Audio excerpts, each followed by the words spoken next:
What's happening, everybody? Welcome into Locked On SEC. Great to have you guys along. On today's show, Josh Pate of 247Sports and CBS Sports. He's going to join us to preview the SEC football season. We'll talk about the SEC teams he has in his top team rankings to start the year. Also, South Carolina and Vanderbilt named their starting quarterbacks. One was expected, one a little bit of a surprise. We'll discuss that and much more.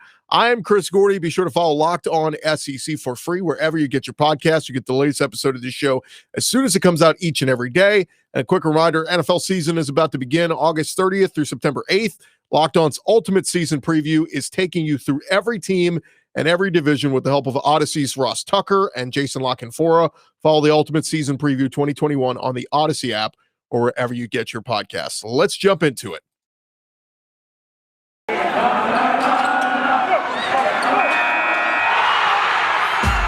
Locked On SEC, your daily podcast on the Southeastern Conference. Part of the Locked On Podcast Network, your team every day.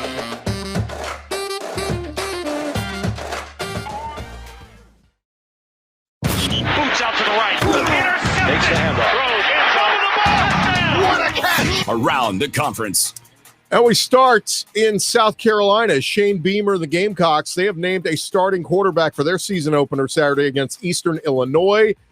Zeb Noland going to get the odd. It's a surprising one, as Noland came to South Carolina this offseason as a grad assistant on Shane Beamer's coaching staff.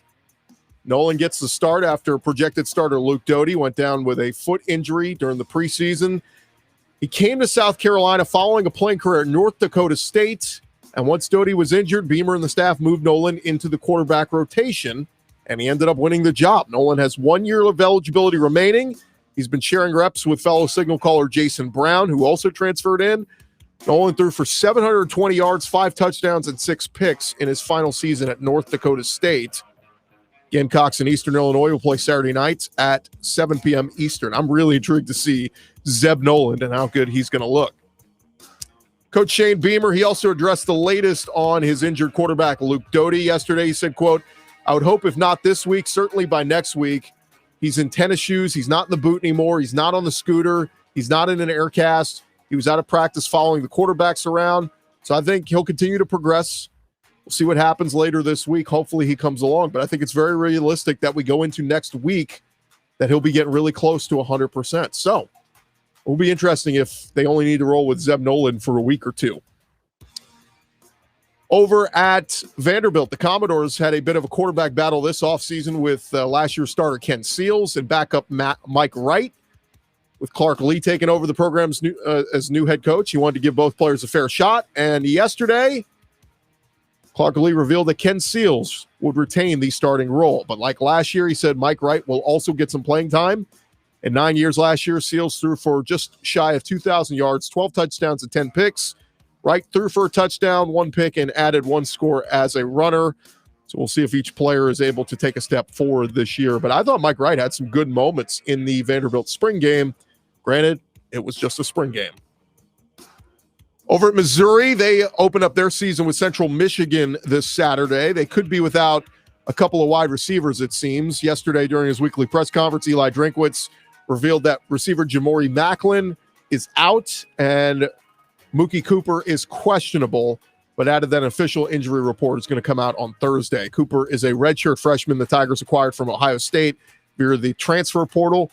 He did not catch a pass in his time in Columbus. Cooper suffered a lower leg injury recently in camp. Macklin is also a redshirt freshman for the Tigers. He suffered a broken arm in practice earlier in August. Over in Gainesville, Florida Gators are preparing for their season debut on Saturday against Florida Atlantic, but on Tuesday it was reported the team is losing some depth in their linebacking core. Matt Zenitz of On3 Sports reported that linebacker Andrew Chatfield Jr. has thrown his name into the transfer portal. Chatfield played in all 12 games in 2020, recording 13 tackles, had 2.5 sacks, 4 tackles for a loss. In 2019, he played 9 games and had 5 tackles. Chatfield came to Florida as a 4-star defensive end in the 2018 class, was the number 13 defensive end in the country. Over at Tennessee, they're getting ready for their Thursday night debut at Neyland Stadium, and they showed on social media that they're going to have some new LED lights Gave fans a little glimpse into how the show will look when the Vols kick off at 8 p.m. Eastern on Thursday against Bowling Green on the SEC network. The school said it'll be a vibrant, state-of-the-art LED lighting system. It's in the final stages of completion. A dramatic LED light show will accentuate pregame and in-game festivities. Athletic Director Danny White said, we'll continue to evaluate our game day experience, seek fan feedback, identify opportunities to enhance the way things look. Look, that's great and all. I think all Vol fans want to see is good quarterback play and get a victory, but they'll take the LED lights too.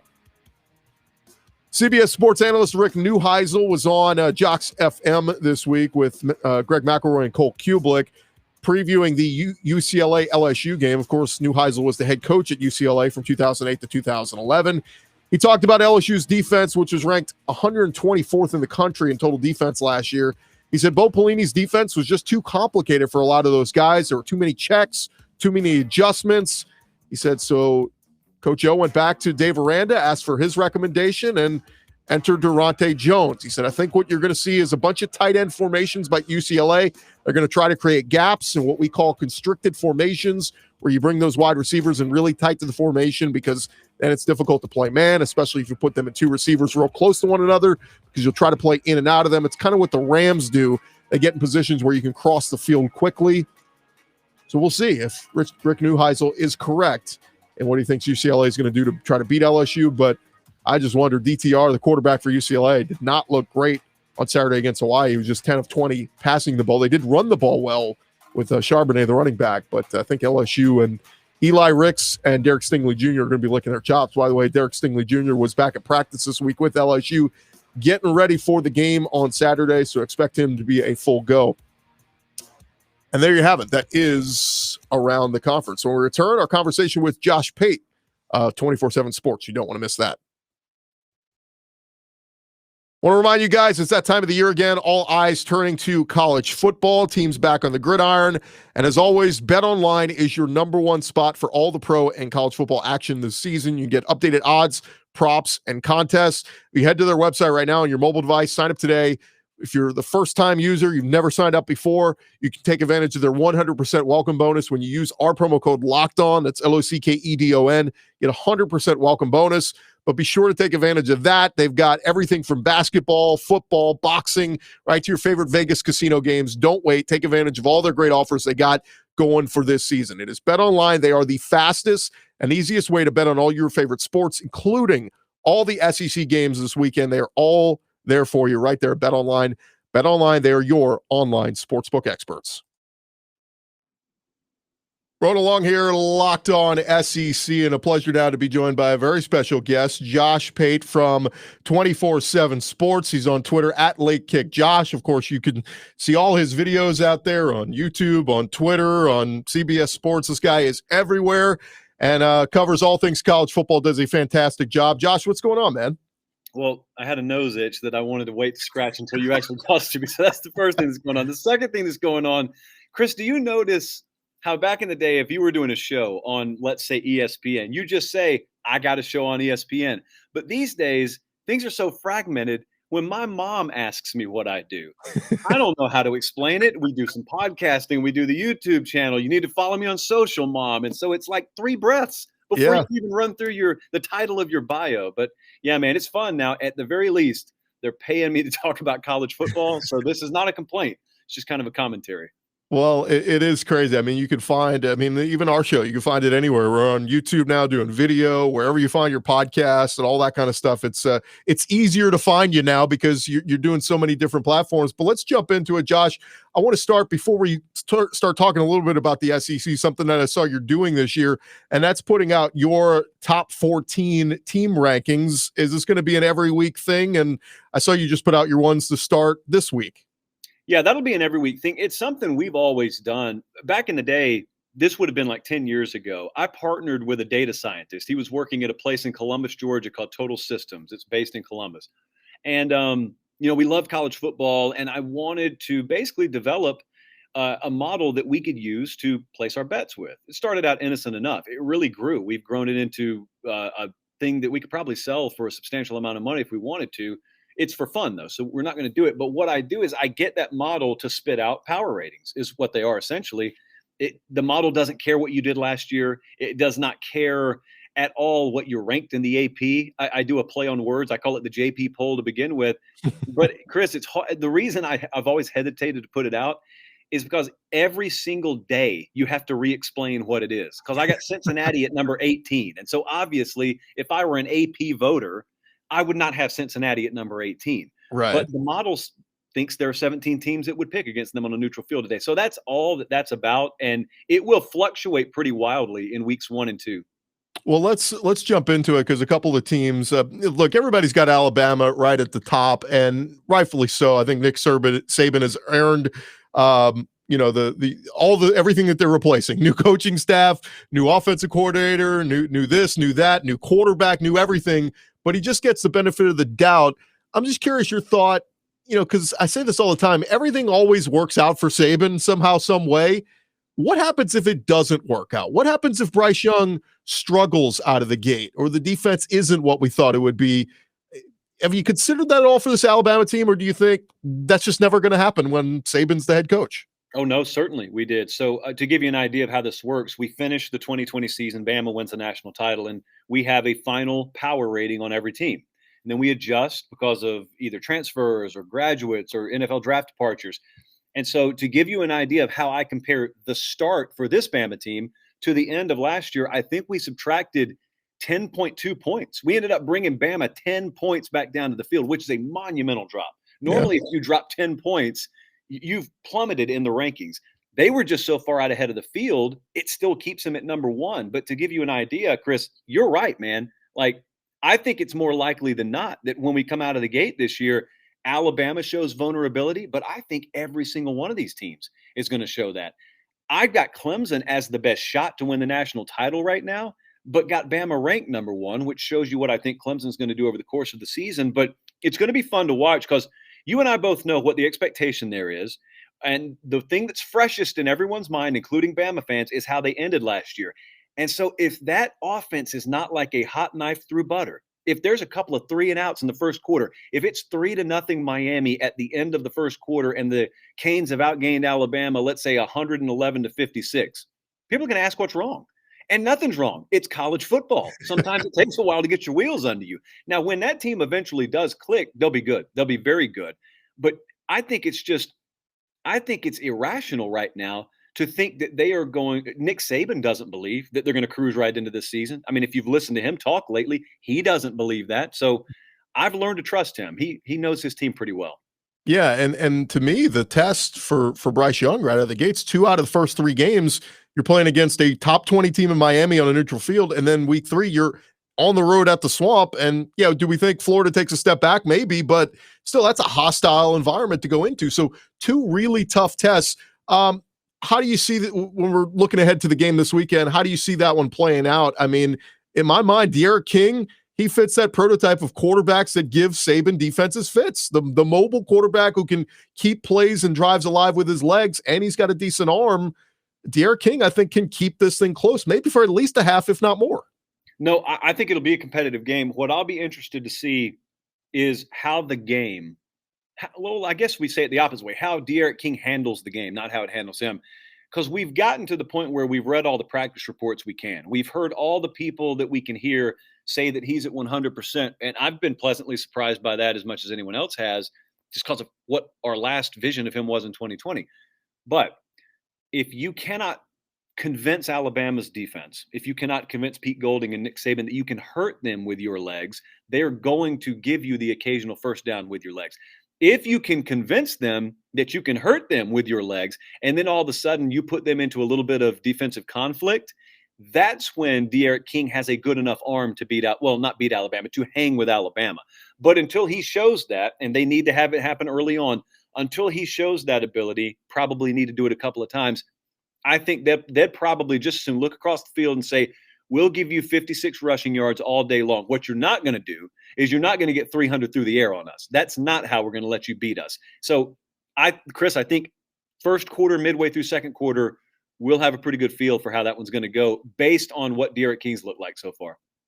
Let's touch on the next team, SEC team you have ranked in your top 14. You got Georgia at number 5, and high expectations for Kirby Smart. Obviously, look, he's recruited at a top level. Every year he's got a great defense. He's finally got the quarterback, maybe the best quarterback he's had since he's had at Georgia in JT Daniels.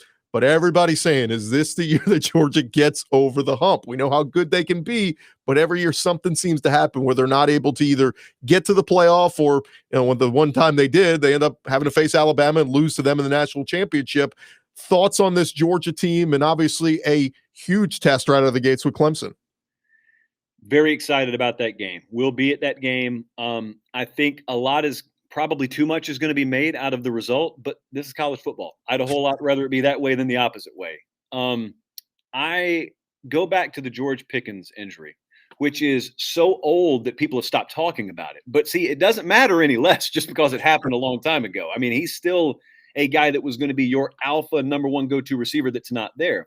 Now, I think what Georgia fans can tell themselves and be accurate in saying is, we've got more wide receiver depth than we've had. We've got a better quarterback than we've had.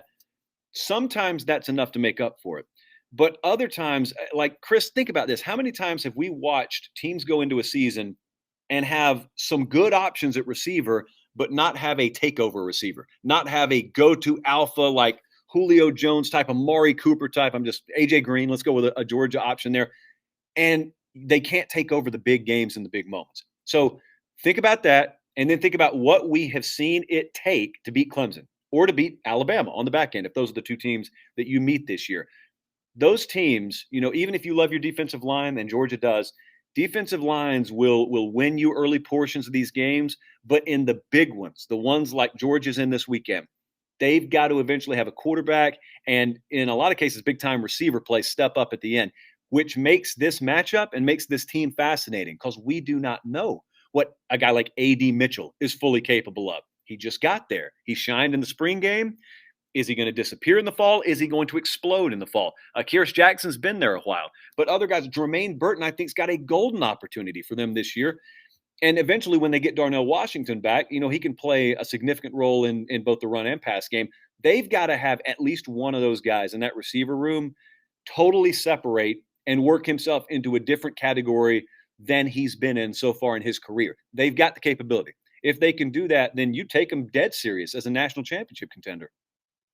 More with Josh Pate right after this. Need to remind you guys about our friends at Built Bar. Built Bar, the best tasting protein bar ever. What's your favorite Built Bar flavor? They've got 9 delicious ones from coconut, cherry, raspberry, coconut almond, mint brownie, my favorite, double chocolate, salted caramel. I could go on, but there is something for everyone. If you haven't tried all their flavors, look, order a mixed box. You're going to get 2 of each of the 9 flavors. You can try them all, see which one you like the most, and then go from there. Many of the flavors packed with 17 grams of protein in there, only 130 calories, 4 grams sugar, 4 grams net carbs. 9 amazing flavors, all tasty and all healthy for you. So go order them today and get that raspberry, get the mint brownie, whatever you like. Just go to BuiltBar.com and you can use our promo code LOCKED15. That's LOCKED15. You're going to get 15% off your first order when you use the promo code LOCKED15. Get 15% off at BuiltBar.com. The best tasting protein bars out there. Skip the potato chips, skip whatever junk food you're eating in the afternoon. Go with a better healthy alternative after a workout or just a mid-afternoon snack. Built Bar. Go check them out, BuiltBar.com. Rode along here with Josh Pate from 247 Sports, CBS Sports HQ. And, of course, you can find his work on Twitter at Late Kick. Josh does a fantastic job. And, Josh, we're talking about your JP rankings on some of the teams from the SEC that fall in your rankings. And we've already touched on Bama and Georgia. Just wanted to touch on a couple of the other teams. And I got to talk about this Texas A&M team because, Josh, I did my official predictions this week and had some people a little bit angry at me, but I have Texas A&M beating Alabama in October in Kyle Field. I just think it's going to be, if it's going to happen, this is the year. However, I think they both go 11-1, and I've got Georgia beating A&M in Atlanta, and I think Bama still gets in the playoffs. Oh, my goodness. Oh, my goodness. It's craziness, but it could happen, right? I mean, this is how it plays out. Bama loses one game all year to A&M. They get into the playoff, and A&M gets left out because I think they lose to LSU the final week of the season and then lose to Georgia in the SEC championship. So anyway, it's my predictions. You don't have to go with them, but just a thought on A&M and Jimbo Fisher, and do they have the ability to take that next step this year? To be honest with you, I have not heard the last 45 seconds because I'm trying to envision what it's like to be an A&M fan. Think about getting over that hump. And oh my goodness. Okay, but you get to Atlanta. I mean, Jimbo hasn't gotten to Atlanta since he's been in the SEC. So, I just listen, I got some A&M buddies, and for the well-being of them and their families, I pray that does not happen. So if that does not, so let's go just to the Alabama A&M game. Yes, this can happen. Yes, this can happen. But people are not going to believe it until they see some Alabama vulnerability. I think you remember that 2015 year, I think it was, the first time Ole Miss beat Alabama. And no one thought Alabama was invincible until all of a sudden you see someone land a shot across their jaw. And then you see Alabama bleed a little bit. Well, then all of a sudden they're a 1 or 2 point underdog going into Athens. And I remember I was on the field for that game, and I remember watching the two teams come in. And I remember thinking to myself, the team in white is the underdog here. Like once you felt it, once you were around it, once you were in the atmosphere, you realized someone's messed up on this line. But people's perception changed. Even odds makers' perception changed. You cannot change that national perception or even that regional perception until you see Miami take Bama to the fourth quarter, or you see Florida take Bama to the fourth quarter. Because up until that point, people just know what that logo means. They know what Nick Saban means. They know what those recruiting classes mean, and they will not believe it until they see it. But I think if they see it, and at some point in the first half of the year, I think there will be some Bama vulnerability. That doesn't mean they lose a game, but it could be apparent enough to where people buy into that idea. The last couple times they've played Georgia, once they've gotten closer to the SEC championship game, people have bought more and more into the idea that maybe Georgia can beat them. Whereas in the preseason, they would have said, nah, man, Bama's going to run away with that. People just have to see it. If that happens, it is going to be one of the stories of the last several years in the SEC, because not only is Bama losing a big story, that's happened before. Right. But think about what that means for college football, man. If Texas A&M ascends to tier 1 of college football, which is where I think they belong, and it's their fault they haven't been there already, but if they ascend to tier 1, that's a major college football story, Chris, because all of a sudden we saw what happened when Clemson finally landed one and finally won against Bama. The recruiting pipeline didn't just trickle. It was a fire hose. And that's the exact same thing that would happen at Texas A&M. And also, if you're part of the storyline crowd, if you just love sort of the romantic storyline nature of this sport, it would already mean a ton if Jimbo Fisher were to win, let's say, an SEC championship or a national championship at Texas A&M.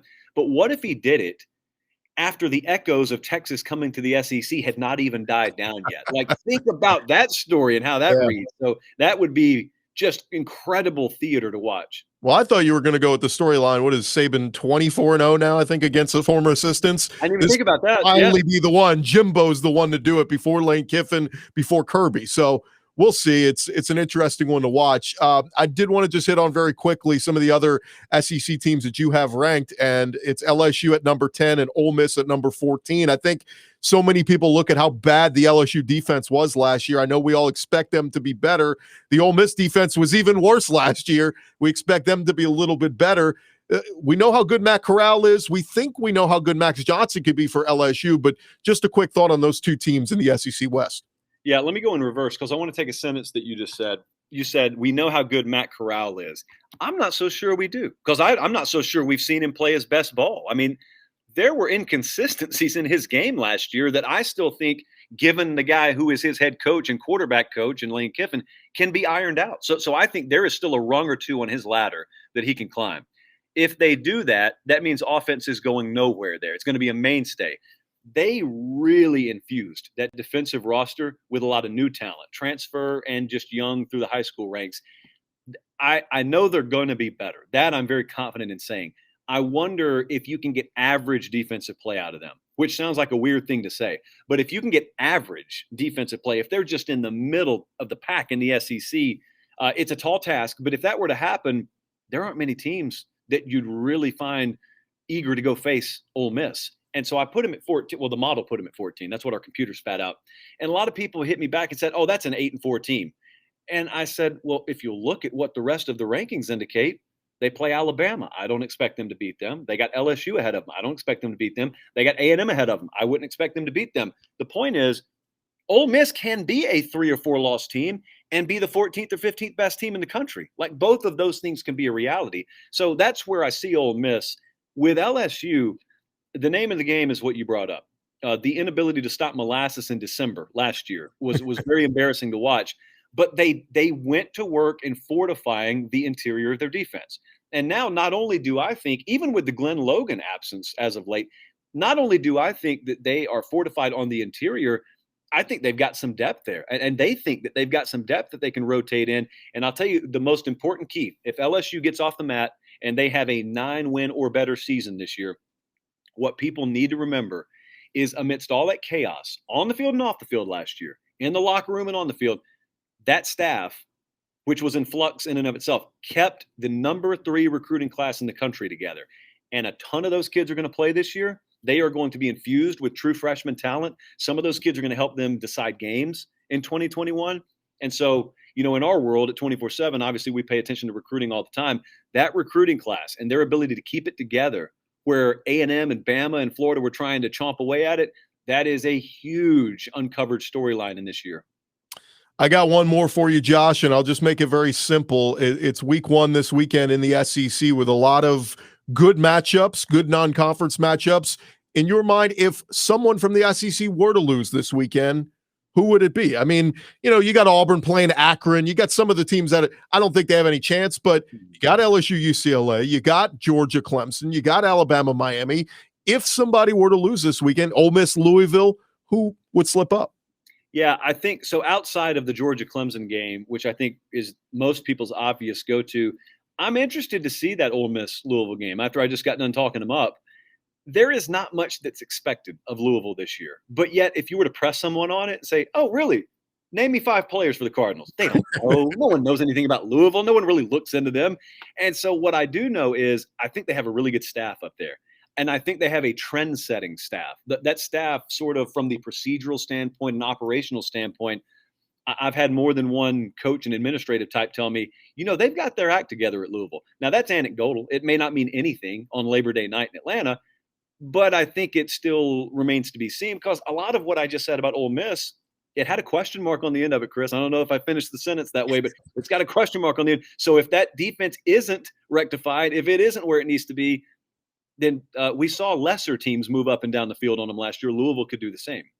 Yeah, it's a great point, and we'll see. Yeah, I should have said Georgia, Clemson with the exception, because I think a lot of people would maybe lean that one. Josh Pate, let our listeners know where they can find you and your stuff, man. Yeah, man. So we are doing a whole lot, but it's really simple. So we do Late Kick Live on the 247Sports YouTube channel. It is Sunday night, Tuesday night, Thursday night. You can watch the replay whenever you want to. If you're a podcast guy or girl, our female audience is now 6%, by the way, Chris. I'm so proud of this. We've gotten over the 1/20th of our audience mark. Nice. You can find it, Late Kick with Josh Pate, anywhere you get your podcast. Twitter and Instagram. I do a whole lot there even that we can't fit on the show. So at Late Kick Josh, which I think is right on the screen below me, you can find me there as well. And if you haven't gotten enough of me by then you got a problem. Might be too much, Josh Pate. All the Josh Pate you can handle this football season. Josh, appreciate the time, man. Thanks so much. No problem. All right, that is just about going to do it for this edition of Locked On SEC. My thanks to Josh Pate for joining us. We'll be back tomorrow getting you set for Tennessee and Bowling Green, first game of the SEC season. We're going to talk with our buddy Eric Kane, host of Locked On Vols, to get you guys set for that one. Quick reminder, betting on the SEC doesn't have to be a guessing game. If you listen to the new Locked On Bets podcast, your boy Q and Lee Sterling get you set with daily picks, blowout specials, and Lee's Lock of the Day. Follow Locked On Bets, brought to you by betonline.ag, wherever you get your podcasts. I am Chris Gordy. I'll talk to you guys tomorrow right here on Locked On SEC, getting you set for the weekend of games. See you guys later.